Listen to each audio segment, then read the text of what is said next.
अस्सलाम वालेकुम जी, कैसे हैं आप सब लोग। उम्मीद है जी सब खैरियत से होंगे। अच्छा, यहाँ पर जी वीडियो का आगाज़ हो रहा है सुबह के नाश्ते से। तो सुबह ना किचन में आने के बाद सबसे पहला काम मेरा ये होता है कि मैं ना सारे काउंटर टॉप्स जो हैं उनको एक दफ़ा क्लीन कर लेती हूँ। और जो सिंक में रात के बर्तन धो के रखे होते हैं वो भी ड्राई हो चुके होते हैं, उनको मैं उठा के उनकी जो कैबिनेट्स में स्पेसिफ़िक प्लेसेस हैं वहाँ पर मैं रख देती हूँ। उसके बाद जी मैं शुरू करती हूँ नाश्ते की तैयारी। और यहाँ पर हस्बैंड तो चले गए थे ऑफ़िस, उनको नाश्ता करवा दिया था और अब टाइम हो रहा था हमारे नाश्ते का, यानी मेरे और बच्चों के। तो यहाँ पर जी नाश्ता बन रहा है। नाश्ते में मैं बना रही थी पराठे, और पराठों में मैं लगा रही हूँ देसी घी। और मौसम हो गया है बहुत ही मज़े का, बहुत ही प्लेजेंट, तो इस किस्म के नाश्ते जो है ना वो अच्छे लगते हैं। और हम लोग देसी लोग हैं और देसी किस्म के नाश्ते ही अच्छे लगते हैं। बहुत फैंसी और ये पैनकेक्स और इस किस्म के नाश्ते ना मेरी फैमिली में कोई भी पसंद नहीं करता। तो हम लोग सिंपल नाश्ता करते हैं, लाइक ब्रेड के साथ अगर खा लिया, या फिर ना मोस्टली जो है वो पराठा वगैरह ही पसंद करते हैं बच्चे भी और हस्बैंड भी। और मैं भी, ज़ाहिर है जब वो खा रहे होते हैं फिर मैं भी अपने लिए यही बना लेती हूँ। तो यहाँ पर ना नाश्ते में पराठों की तैयारी हो रही है और साथ में दूसरी तरफ बन रही थी चाय। और नाश्ता जो है ना वो मेरी कोशिश होती है कि ना बस जल्दी जल्दी से हो जाए। कामों में सबसे पहला काम जो है ना दिन में नाश्ते का ही होता है। उसके बाद फिर जो है ना माशाल्लाह से दिन के सारे कामों का जो सिलसिला है ना वो शुरू हो जाता है। नाश्ता हो जाए तो उसके बाद डायरेक्ट मैं चली जाती हूँ क्लीनिंग की तरफ। क्लीनिंग वगैरह में ना मेरा सिलसिला इस तरह से है कि मैं डेली क्लीनिंग करती हूँ। ऐसा नहीं कि मतलब एक दिन क्लीनिंग किया और फिर नहीं की, क्योंकि छोटे बच्चे हैं ना तो वो जो भी कुछ खाते हैं तो वो गिरा देते हैं, या फिर वैसे भी आपको पता है बच्चों वाले घर में ना मेस थोड़ा सा ज़्यादा होता है। हालांकि मेरी आदत ना कुछ इस तरह से है कि कोई भी चीज़, अगर कोई एक ज़र्रा भी मुझे ज़मीन पे गिरा हुआ नज़र आ गया है, बच्चों ने कुछ खाया है, कोई स्नैक्स वगैरह बिस्किट, तो मैं ना फ़ौरन साथ ही ना उसको ना क्लीन करने लग जाती हूँ। फ़ौरन वहाँ से ना साफ़ कर दिया, झाड़ू लगा दिया, या फिर जैसे भी ना मतलब उसको क्लीन कर देती हूँ। मेरी आदत है, मैं कहती हूँ कि चलते हुए ना पैरों में कुछ भी ना लगे, मतलब गंदगी कोई भी महसूस ना हो। मेरी इस तरह से आदत है। और मेरी अम्मी जो है ना मुझे अक्सर इस बात पे टोकती हैं, मुझे यही कहती हैं कि भाई तुम्हारे हाथ से ना झाड़ू नहीं छूट रहा होता। तो बच्चे छोटे हैं, उन्होंने तो गंद करना ही करना है, लेकिन इतना ज़्यादा तुम हर वक्त ना अपने आप को खपाती हो, ऐसे ना किया करो। लेकिन चूँकि मेरी आदत है तो इस वजह से मुझे ना यही होता है कि घर साफ़ सुथरा हो हमेशा। और ना यही वजह है कि मेरी ना मेड्स के साथ भी नहीं बनती। एक दो मेड्स आई हैं लेकिन ना यार काम इतना गंदा करती हैं, कचरा निकालने के बजाय वो ऐसे लगता है कि बल्कि ना इधर उधर घुसा रही हैं। और अजीब ना, और वो तपड़ी भी नहीं लगाती बैठ के। कहो तो जी बस ये उज़र है वो उज़र है, और बस खड़े होके वाइपर पे तपड़ी लगाई और चलो जी काम किया और निकल गए। तो मतलब मेरी उनसे ना बहस थोड़ी बहुत चलती रहती है कि इस तरह कर दो उस तरह कर दो, तो वो कम ही टिकती हैं। 2 आई थी और दोनों ही बस तंग कर रही थी। तो अभी तो फ़िलहाल मैंने किसी को भी नहीं हायर किया और मैं खुद ही कर रही हूँ क्लीनिंग। तो यहाँ पर ना मैंने वेजिटेबल्स मंगवाई हुई थी, तो उनको मैं ना काट के धो के तो फ्रीज़ कर लेती हूँ। 2-3 वेजिटेबल्स मैं यूजुअली लेती हूँ, तो अगर किलो भी है ना तो वो मैं उसको हाफ़ केजी की ना सर्विंग्स बना लेती हूँ, 2-2 पैकेट उनको फ्रीज़ कर लेती हूँ। तो उससे मेरा ना काफ़ी तकरीबन 15 टू 20 डेज़ तो चले जाते हैं, क्योंकि बीच में मेन्यू जो आपको पता है चेंज होता रहता है। कभी राइस बन जाते हैं, कभी वेजिटेबल्स बन जाती हैं, कभी दालें वगैरह बन जाती हैं। मतलब इस तरह से ना सब मिक्स एंड मैच करके बनाना होता है। तो यहाँ पर जी ख़ैर मैंने भिंडी को जो है वो धो लिया था। उसके बाद अब मैं इसको काट कर ना तो इसको फ्रीज़ कर लूँगी। ये केजी भिंडी है, तो इसके मैं 2 पैकेट कर लूँगी। और इसी तरह साथ में मैंने कद्दू लिए थे, उसको भी मैं धो के काट कर और उसको फ्रीज़ कर लूँगी। और मेथी भी थी, लेकिन मेथी ना मैं खुद साफ़ नहीं करती, उसमें बहुत ज़्यादा मिट्टी होती है। उसको मैंने अम्मी को दिया था, मैंने कहा था कि आप इसको अच्छी तरह से ना काट के धो कर तो मुझे भिजवा दीजिएगा। तो फिर वो भी मुझे 1-2 दिन में जो है ना वो रिसीव हो जाएगी। और यहाँ पर ना मैंने आपसे शेयर करनी थी एक बात। आज तो मैं ना कामों में लगी हुई थी, लेकिन मेरा दिल ना बहुत उदास था। उदास इसलिए था कि मैं ना ख़बर ही कुछ इस तरह की मुझे मिली। जब मैं मदरसे में पढ़ाती थी ना शादी से पहले, तो वहाँ पर मेरे साथ ना एक कुलीग थी, एंड शी वाज़ मैरिड, और वो पहले से वहाँ पे पढ़ा रही थी मेरे से ना। तकरीबन उनकी शादी को भी 7-8 साल हो चुके हुए थे, लेकिन उनकी ना औलाद नहीं थी। और ये औलाद का होना ना होना ना तो ये शौहर की मतलब मर्ज़ी में है, ना कि औरत की इसका कोई इख्तियार है ना। ये तो अल्लाह का काम है, जिसको चाहे सो नवाज़े और जिसको चाहे मतलब बे औलाद रखे। लेकिन दुआ यही होती है कि अल्लाह पाक सबको जो जो बे औलाद है ना सबको औलाद दे। तो सिलसिला कुछ इस तरह से हुआ कि मुझे उनके बारे में ना अच्छा पता था कि अच्छा हैप्पी कपल है, और हालांकि उनकी मतलब जिस तरह से भी ताबे औलाद थे, लेकिन आपस में उनकी मियाँ बीवी की ना बहुत अच्छी अंडरस्टैंडिंग थी, बहुत अच्छे से रह रहे थे। लेकिन मुझे आज इस तरह ख़बर मिली कि अपनी किसी दोस्त से मुझे पता चला, वो मुझे बता रही थी कि उनकी ना डाइवोर्स हो गई। तो यकीन माने मैं सुन के इतनी ज़्यादा शॉक हुई और इतनी हैरान हुई कि यार कैसे, मतलब वो तो बहुत अच्छे थे आपस में। तो उन्होंने मुझे बताया कि ये काफ़ी अरसे से हो चुका हुआ है, लेकिन उन्होंने इस बात को डिस्क्लोज़ नहीं किया।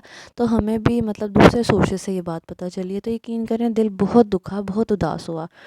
तो फिर मुझे ना ऐसे ही मुझे काम करते-करते ना उनकी एक बात याद आ गई। तो एक दिन ना मुझे वो मदरसे में हम लोग बैठे हुए थे, तो कोई बात पे बात हो रही थी। उन्होंने तो मुझे कहने लगी कि फ़ातिमा, औरत के लिए ना कोई घर नहीं होता। जब वालिदैन उसकी शादी करते हैं और वो शौहर के घर चली जाती है ना, तो फिर वही उसका घर होता है। और अगर वो भी उसको वहाँ से निकाल दे, खुदा न ख़्वास्ता कोई भी मसला मसाइल हो जाए ना, तो फिर उसके बाद औरत ना बिल्कुल बेआसरा हो जाती है, तब उसका कोई भी ठिकाना नहीं होता। तो मैंने उनसे कहा, नहीं बाजी, मैं आपसे एग्री नहीं करती, बल्कि औरत के बगैर कोई घर नहीं होता। क्योंकि जहाँ पे सिर्फ मर्द हो ना, तो यकीन माने वहाँ पर जाने को भी दिल नहीं करता, क्योंकि औरत जो है ना, अल्लाह ने उसको घर की जीनत बनाया है। सारे कामों की, मतलब वो एक अपने घर की मलिका होती है, अपने तमाम कामों को मैनेज कर रही होती है, बच्चों को देख रही होती है।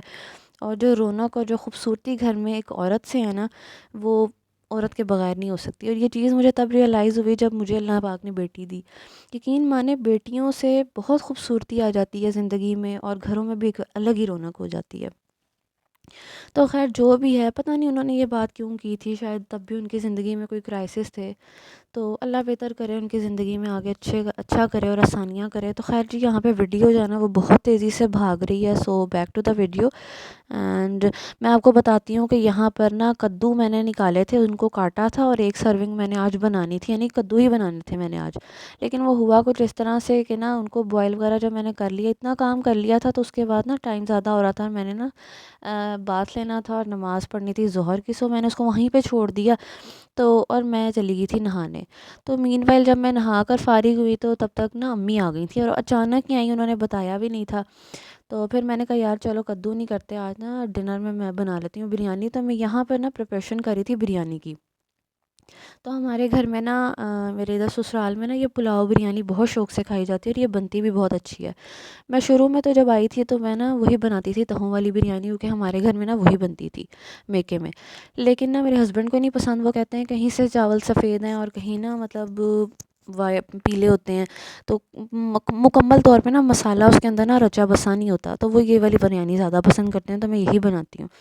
तो ये बिरयानी के लिए मैंने 2 बड़े साइज़ के प्याज लिए थे, 2 टमाटर थे, और लहसुन अदरक का पेस्ट डाल के मैंने मसाला भून लिया था। मसाला भूनने के बाद मैं इसमें डाल दिए थे मसाले।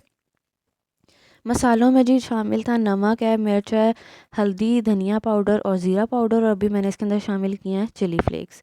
ये सारे मसाले मैंने अपने टेस्ट के अकॉर्डिंग डाले हैं, क्योंकि मेरी जो बिरयानी है ना उसकी रेशो है 2/2 की ना।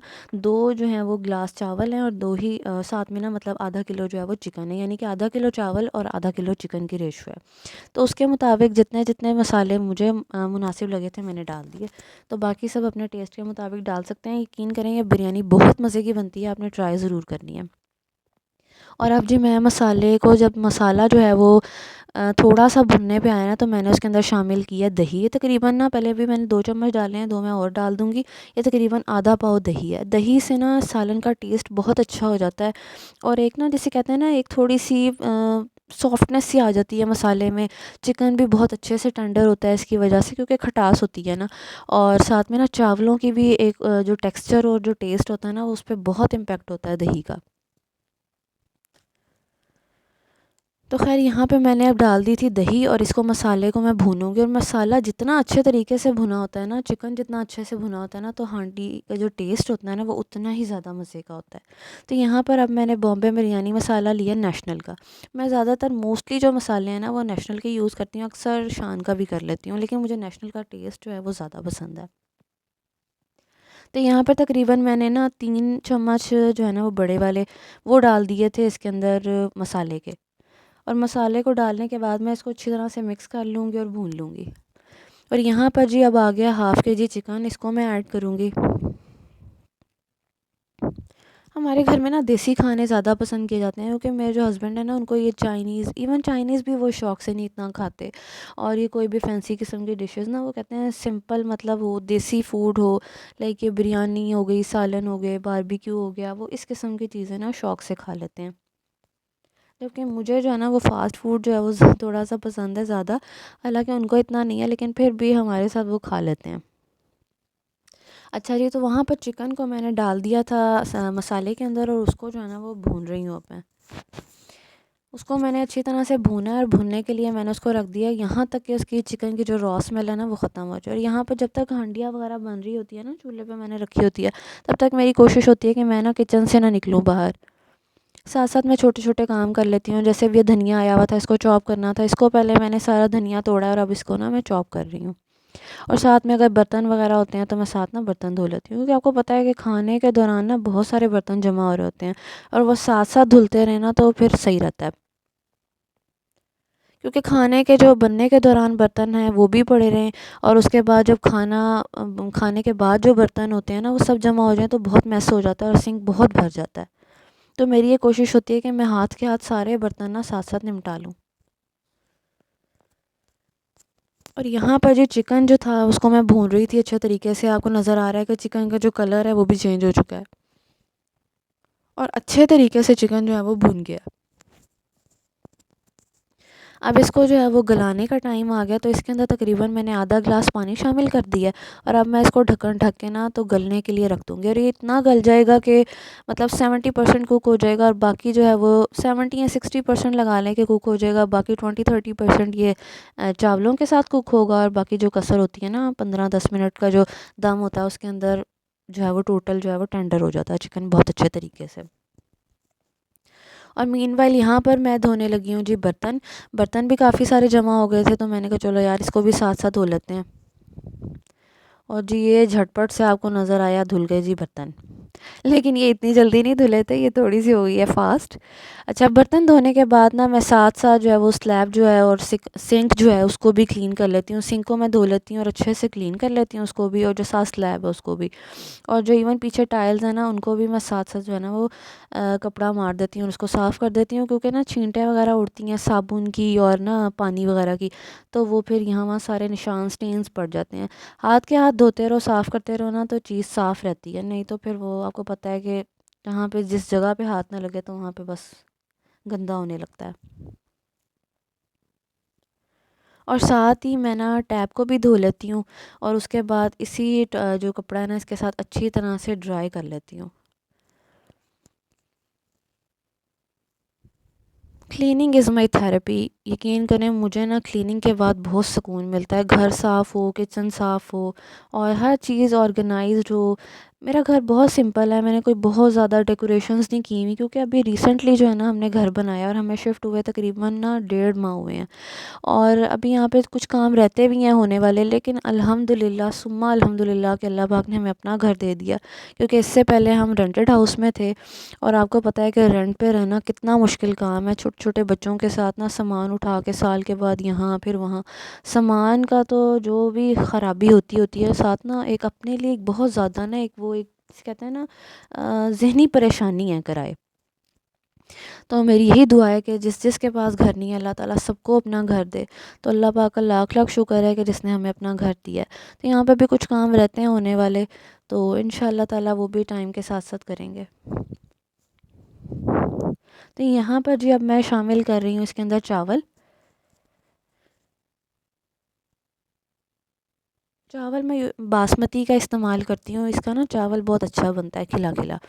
और चावल की रेशो के हिसाब से पानी का जो मेरा तनासुब होता है ना वो भी डबल का लगा लें। जैसे अगर 2 गिलास चावल है ना तो मैं इसके अंदर 2 गिलास नहीं बल्कि 4 गिलास पानी जो है ना वो शामिल करती हूँ। बल्कि मैं 4 गिलास भी शामिल नहीं करती, मैं पहले ना 3.5 गिलास तक इतना रखती हूँ, ताकि ऐसा ना हो कि वो चावल जो है ना वो बास चावल ऐसे होते हैं जो बहुत ज़्यादा पकते हैं, और बाज़ ऐसे होते हैं जो थोड़ा सा ही पकते हैं और मतलब ना बैठ जाते हैं, ज़्यादा पानी नहीं लेते।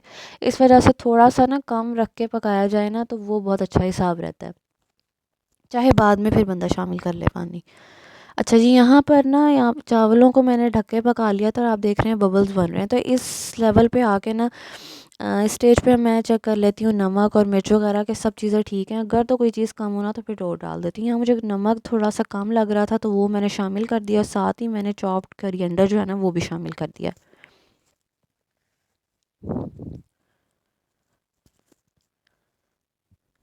ये धनिया हो गया इसके अंदर शामिल और अच्छी तरह से चमचा चला के ना मैंने इसको कर दिया था बराबर, और इसको थोड़ी देर बस मैं और पकाऊंगी और उसके बाद मैंने इसको दम दे दूंगी। यहाँ पे मैंने दम का जो तवा है ना वो रख दिया, और आंच जो है ना वो अभी तेज़ ही है। उसके बाद तकरीबन मैं कोई ना 5 मिनट नहीं या फिर 3 to 4 मिनट्स थोड़ा सा तेज़ रखती हूँ फ्लेम, और उसके बाद ना फिर मैं बिल्कुल मीडियम से भी कम वाला जो फ्लेम होता है ना, लो फ्लेम, उसके ऊपर कर देती हूँ। चावल जो है ना वो नीचे से लगते नहीं है और ख़राब नहीं होते। और यहाँ पर जो चावल हो गए थे हमारे तैयार, बहुत ही मज़ेदार, बहुत टेस्टी बिरयानी बनी थी। और ये है जी मेरे चावलों की फ़ाइनल लुक। अम्मी जो है वो नमाज़ पढ़नी थी तो उनके चावल अभी मैं दस्तरखान पर नहीं लेकर आई थी। हस्बैंड को भूख लग रही थी, उनके मैं ले आई थी और अपने ले आई थी, और वो कहेंगे कि मेरे अभी किचन में रहने दो, तो मैं नमाज़ पढ़ कर आती हूँ तो साथ ही ले आती हूँ। तो खाया जी हम लोगों ने इकट्ठे ही था। तो यहाँ तक थी जी आज की मेरी वीडियो। तो आपने वीडियो को लाइक शेयर और सब्सक्राइब ज़रूर करना है जी। अल्लाह हाफ़िज़।